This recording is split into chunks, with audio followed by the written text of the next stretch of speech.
Okay, continuation. Hello brothers and sisters again. Sorry na po tol. Kanina kasi naglobat. Yung huli ko doon kay Ate Karen, no. Ate Karen, thank you sa lahat, ha. See you in the Philippines. I know you have plans also to settle down with your family. And I pray na kung ano man yung desire mo ay ibigay ni Lord. Kay Ate Giselle, nasa bakasyon tayo, sayang hindi tayo nagkita, no? Pero praise God, alam ko na masaya ka ngayon na kasama mo yung family mo. Kaya sa pagbalik mo hindi na tayo magkita, okay lang yon, basta mayroon pa tayong communication lagi, at basta nasa kay Lord tayo, ay lagi tayong kasama because of the Spirit of the Lord na siyang nag-uugnay sa atin kahit tayo'y malayo sa isa't isa. Ang hiningi ko sa iyo yung patuloy na paglilingkod sa ating gawain, lalo na dito sa music ministry, at saka yung pagpa-follow up sa mga transport. Una-una sa transport, Ate Giselle, ina-advise ko ulit sa iyo na yung kunting pino lang sa pagsalita sa mga kapatiran natin, lalo na sa mga baguhan, no, na kailangan natin na lagi silang encourage because sila ay bago pa lang. So nandoon lagi yung love natin every time we do it for the Lord, no. Lahat tayo ng mga manggagawa ng Panginoon with love always, na para makita nila talaga na we are concerned for them, no. Every time na mag-correct tayo, okay lang yung mag-correct kasi nandiyan naman lagi sa salita sa Bible, yung correction. Pero the Lord Jesus Christ set an example kung paano tayo mag-correct, paano siya mag-correct, na always with love and with humility. Yun yung tandaan natin. Kaya Ate Giselle, namimiss ko na rin yung pagbalot-balot no, at saka pagluto-luto. Kaya go kay Lord. Sino pa ba nalimutan ko? Sa Ate Giselle, sa Ate Virgie. Thanks din sa patuloy na pag-welcome mo sa akin dyan sa family nyo ni Brother Jose. Dalangin ko na mag-strong pa kayong mag-asawa, at dalangin kay Brother Jose, no. Brad, sana makapatuloy ka na mag-commit dyan sa church natin, no. Hinihintay ka ni Lord na mag-commit. At salamat din sa patuloy mo na papagamit ng sasakyan mo. Is a great blessing sa church na binibigay mo yung sasakyan mo para sa gawain ng Panginoon. Kaya dalangin ko na i-bless pa yung work mo, na mag-grow ka sa Panginoon, at magkaroon ka ng love na mag-serve sa Kanya. Huwag kang pumahiya, no? Huwag kang mahiya. Alisin mo yung hiya sa iyo, na alam ko si Satan yung humahawak niyan. Kaya Brad, dalangin ko na patuloy ka rin na mag-grow sa ating Panginoon, at kayo po ni Ate Virgie ay lalo pa mag-strong sa bilang mag-asawa, no, na maging set example dyan sa church, na kayo yung couples dyan nakatira sa church. Dalangin ko na magkaroon kayo ng close relationship sa mga kasamahan dyan sa church, no, na mag-bind kayo lagi, mas strong yung communication nyo sa bawat isa-isa dyan. At Ate Virgie, ikaw yung mag-share lagi kay Kuya Jose. Nandoon lagi yung patience mo, pagtiyaga mo sa paghingkayat sa kanya. At saka Jose pa, laki-laki mo na yan, dalaga na Jose pa, no. Siguro si pag makita ko ulit sa mga video sa sunod na mga video cam, no, siguro sumasayaw na yan sa praise and worship, at magagamit na rin siya dyan sa gawain ni Lord paglaki niya. O Sipa, be a good girl ha, wag makulit lagi. Okay, Osipa. Bye-bye, Osipa. I love you all. Kay Kuya Oscar at kay Ate Cathy, is a blessing. Kayong dalawa dyan din sa church, lalong-lalo na sa transport ministry. Malaking bagay na naitulong nyo po dito sa church, no, yung commitment nyo.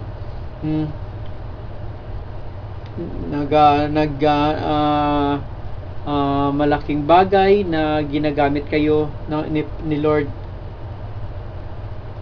Kaya ano lang, patuloy lang Ate Cathy at Kuya Oscar, alam ko na gagamitin kayo someday ng ating Panginoon, and the Lord will continue to bless you, both of you, na their miracles will happen, no, sa mga dinidesire nyo na magkaroon ng baby, ano. Walang imposible sa ating Panginoon. We'll still just hoping and waiting, dahil sa Panginoon there is always hope, no, Kuya Brother Oscar, na pagtiyaga lang, no, sa pagtransport. Alam ko minsan mahirap magtransport, no, pero para naman kay Lord yun eh.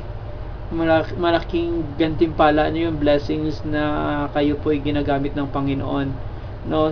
Pasensya lang kayo sa mga pagsundo, no, sa mga kapatiran natin. Basta go lang lagi sa Panginoon. Ate Cathy, thank you din sa lahat, no. Maraming salamat. Kay Ate She, congrats in advance. Dalawa kayo ni Kuya Francis.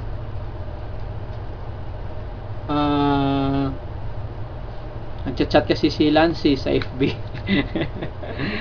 At saka si Emer, hindi daw siya nakapagsalita. Sorry daw kasi lalo daw siya iyak. Ate She, congratulations ulit, at pray na healthy yung baby nyo, na lalo kayong mag-strong ni Brother Francis dito sa baby angel nyo na darating, no. May dagdag na naman na mga cutie pie sa church, no. Ang daming maalagaan ulit yung mga kapatiran, dagdag ng alaga. At it's good na nag-grow, nagmo-multiply, dumadami sa mga couples natin. At praise God sa blessings yung baby na yan. Idalangin ko na patuloy kayo sa Panginoon, lalo minute kayo sa Panginoon, no, sa pag-serve sa Kanya, at someday na magkamit kayo dito sa children's ministry, no. Kayo yung gagamitin ni Lord sa children's ministry kasi dadami yung mga bata natin. Kaya ihanda nyo yung dalawa, yung mga pang children's ministry na mga topic, saka mga audio para sa kanila. Thank you Ate She at saka Kuya Francis, Brother Franz. Di ka nita makalimutan, no. Laro natin ping pong at saka mga kabiruan natin. Ay nako, Kuya Francis. Yeah, I always be with you, no. Diyan lagi ako sa inyo, sa panalangin lagi. Kasama ko kayo, ha, Kuya Franz. Okay po. Ganun din po Brad sa kina Ate Regina, Ate Reggie, thank you sa gift, no. I was very thankful din sa inyo for your testimony sa ating Panginoon, no. For your faithfulness, at saka nakita ko yung katatagan mo, no. Go lang Ate Reggie, na sa lahat ng mga problema natin sa buhay, there's always a solution, no? The Lord has always the best sa ating mga buhay. Normal lang yung may problema eh. Yung mga problems na yan, sometimes nagbibigay ng kalakasan sa atin. Yung mga problems na yan ay nagpapatatag sa atin at nagpapatibay sa atin, sa ating gawa, sa ating Panginoon, no? Malampasan natin yung mga problema na yun, ay glory to God dahil sa kanyang tulong sa atin. Kaya go lang Ate Reggie. At ay, mamimiss ko yung mga picture natin. Kasiyahan natin, halakhak natin, Ate Ridge. Thank you. At see you sa lahat sa sunod na mga Fridays, no? Makikita ko kayo sa lahat ng mga video nyo. At I pray na nandoon lagi kayo at every Friday, ha? Ate Ridge, si Ate Ann, sorry Ate Ann, di tayo nagkita bago ako umalis. At maraming salamat din sa patuloy na pag-attend nyo dito sa gawain. Saka, ayan, marami kang alagaan dyan, taga Nakil. Si Ate Louie, si Ate Shea, si Ate Vinny, marami pa, no? Maraming pa i-prepare si Lord para sa inyo, no? Kaya Ate Ann, ikaw yung nanay-nanayan nila dyan. Kaya I pray na patuloy pa rin tayo sa ating Panginoon.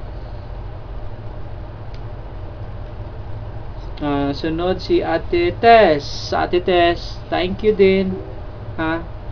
Thank you Ate Tess na nakadalo ka na, maganda na schedule mo. Tuloy-tuloy pa rin sa Panginoon. The Lord will continue to impress our hearts what is the best for us sa lahat ng mga bagay, no, na nangyari sa buhay natin. The Lord will continue to enlighten us. Basta patuloy lang tayo sa Panginoon. Ano man mga struggles natin sa buhay, ibibigay natin sa Panginoon yan. And siya yung mag-remind sa atin kung ano yung the best na ibibigay sa atin ng ating Panginoon. Sino pa ba?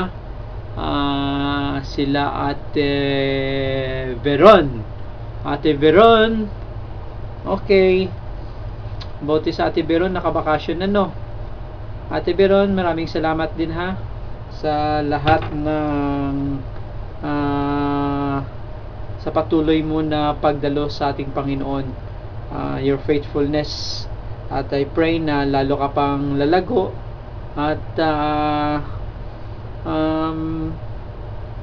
dalangin ko na patuloy mong patuloy ka hold on sa ating Panginoon.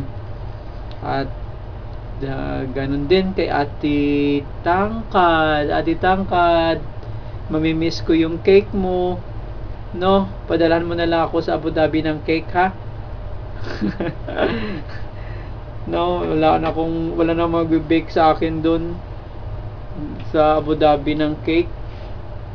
Ate Tangkad, ikaw na bahala dyan sa mga cooking ministry natin, sa mga ministry mo na binibigay ni Lord, no? Thank you sa life mo na patuloy ka na ginagamit ng Panginoon sa church. Mga responsibilities mo sa transport, alam ko na mahirap din yung trabaho mo, no? Na mahirap minsan na makisuyo kung sino magluto, pero alam ko na gagamitin ka lalo ng Panginoon. At ang wish ko kay Ate Tangkad, sana makahanap na siya ng partner in life para may katuwang na siya dyan sa gawain ng Panginoon. Ate Tangkad, sinabay ipag-pray natin sa iyo. Ayan mo, hanapan kita, no? Ate Tangkad, alalayan mo na lang si Pastora Elsie, no? Dapat kayong dalawa makahanap na kung sino mauna sa inyo. Siya yung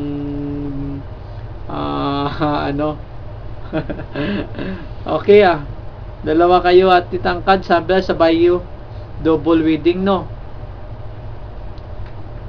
In perfect time, in due time, no? In God's plan, no? In God's time, Sige, Ate Tangkad, sunod, Ate Mabik. Ate Mabik, thank you for your faithfulness sa ating Panginoon. Thank you sa lahat ng pagtiyaga mo, sa pagtuturo mo sa amin, no? Lalo sa Bible study, sa preaching. I pray na lalo ka pang gamitin ni Lord, no, yung life mo as a living testimony. Alam ko maraming mga kapatiran na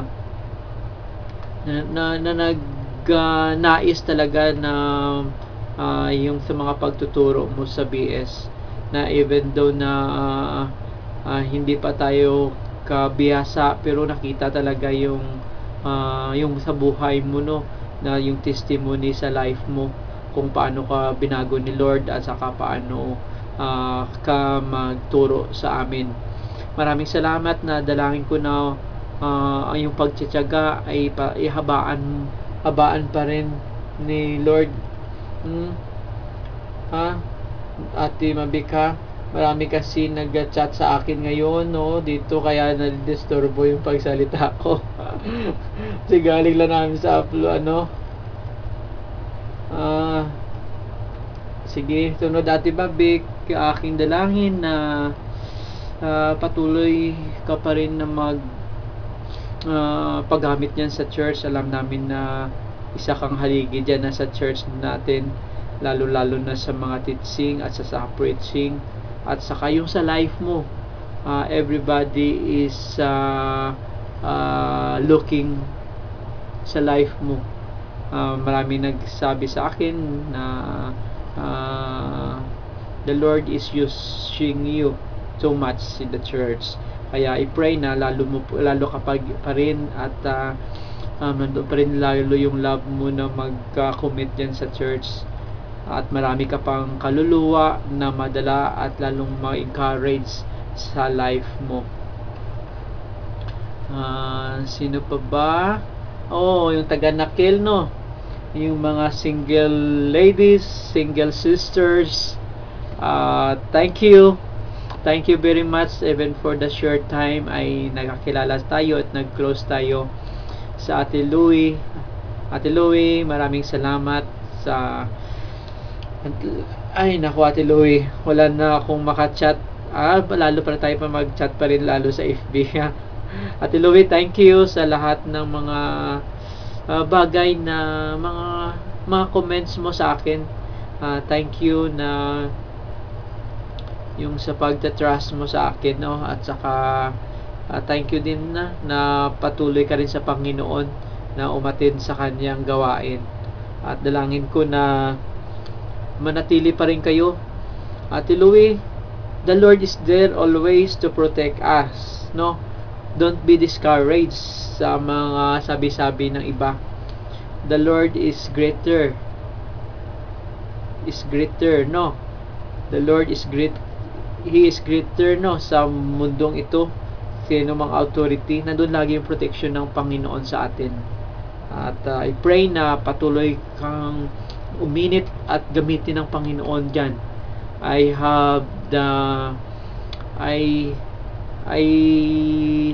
sense in my mind and my spirit na si Ate Louie ay in the future she will be a good leader sa church, no? Sige, Ate Louie, encourage ka pa na mga kasamahan mo.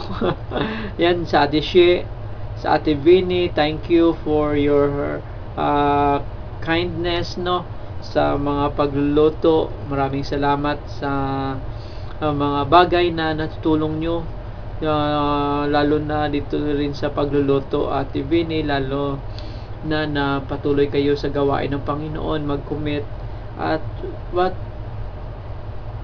will kung ano man yung mga problema, wag kayo po magsabi kayo doon sa atin mga ka-close nyo, kung sino mang mga ka-sister yung nyo, kung mayroon kayong mga problema, don't hesitate to come to them, ha? Ate Ben, Ate Shia, Ate Louie, nandyan lang sila. We are one family. I pray na lalo kayong mag-grow, no? Sa love life. Okay. Secret na lang natin yon, ha? Sa FB na lang natin pag-usapan yon. Nandito lang ako sa likod nyo, ha? Nandito lang ako FB lagi. Kung may problema kayo, sumbong nyo sa akin, ha? Okay. Thank you Ate Louie, at saka Vinny. Lagi lang tayo mag-online. And hope we will see Ate Louie kasama sa Ate Ton sa Pilipinas, no? Sino pa yung hindi ko nabanggit? Okay. Sila Kuya Emer. Hoy, Kuya Emer. Okay lang, Kuya Emer, hindi ka nakapagsalita kasi alam ko iyak-iyak ka na naman yan. No, at Kuya Emer, ikaw yung maraming salamat din. Alam ko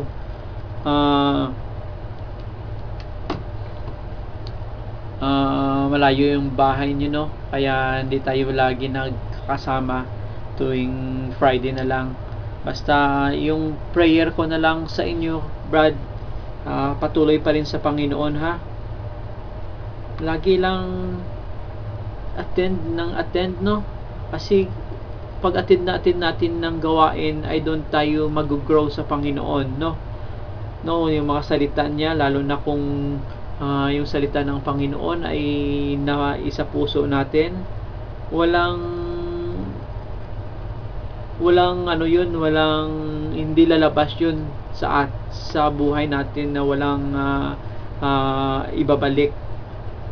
Basta the Lord always mold us sa lahat ng mga bagay, basta patuloy tayo. At alam ko na marami kang responsibilities dyan sa mga grupo mo, no? Sa mga dyan sa Sinaya. Yung grupo Brother Emer, Brad, tuloy pa rin kayo sa gawain, ha? Attend kayo palagi, ha? Sana maka-attend kayo ng Bible study tuwing sa umaga, no? Friday ng morning, para lalong mag-grow yung faith nyo. Kasi may iba talaga kung may Bible study na feeding. Doon kayo makapag-ask ng question, kung ano yung dapat nyong itatanong, kung hindi nyo alam, ay sa Bible study, pwede nyo i-raise yung mga question nyo. Kaya patuloy rin kayo, Brad, na umattend, ha? Diyan si Brother Emer at saka si Ate Faye na mag-follow up sa inyo. Hi, Kuya Manny. Akala mo nakalimutan kita. Ha, Kuya Man? Thank you, Kuya Manny, sa lahat, no? Sa lahat na pagsama natin, no? Tuwing Thursday evening hanggang Friday. Thank you nga sa mga buhay ni Kuya Manny na nakita ko din talaga yung sa una namin pagkilala dun sa Sitin pa siya, yung unang dating nila, no? Nakita ko ngayon kung paano siya nag-grow. Sama-sama tayo nag-grow, Kuya Manny.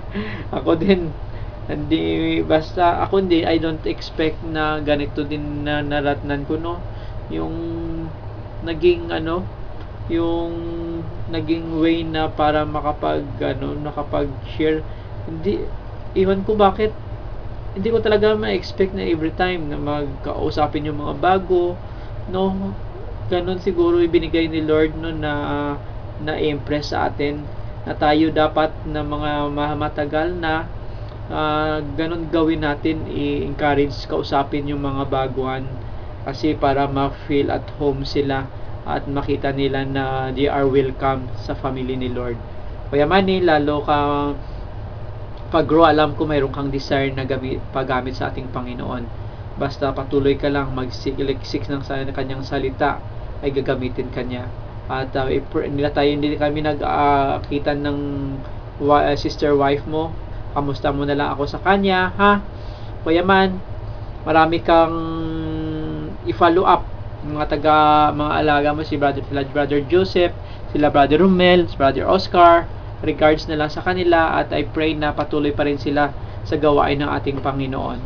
Ikaw na bahala sa kanila na mag-follow up lagi. Brother Holden, Brad, Alam ko may talent ka sa music kasi lagi ka kumakanta-kanta at magluluto, maligo, kumakanta ka. Ibigay mo na kay Lord yung talent mo, Brad. Kailangan ka din namin dyan sa music. Mga suggestion na mo, maging sa Bible study, ay dalangin ko na lagi kang umattend at magpagamit sa Kanya. No, Brad, no?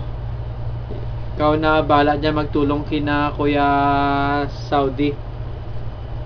Brother Lloyd, Brad, maraming salamat din sa pag-commit mo rin sa transport. Malaking bagay din yun na nagagamit yung sasakyan mo. Nakita natin yung blessings ng Panginoon sa life nyo at yung commitment mo sa kanila. Thank you, Brad, at dalangin ko na gagamitin ka ni Lord dyan na i-prepare ka ni Lord dito sa gawain natin na maging future Bible study leaders or maybe someday preacher. Brother Lloyd, kayo na sunod na mga leaders dyan, na mga maging elders sa church, basta lalo tayong manatili sa Kanya at lalong papagamit sa Kanya. At saka i-follow up mo rin pala sila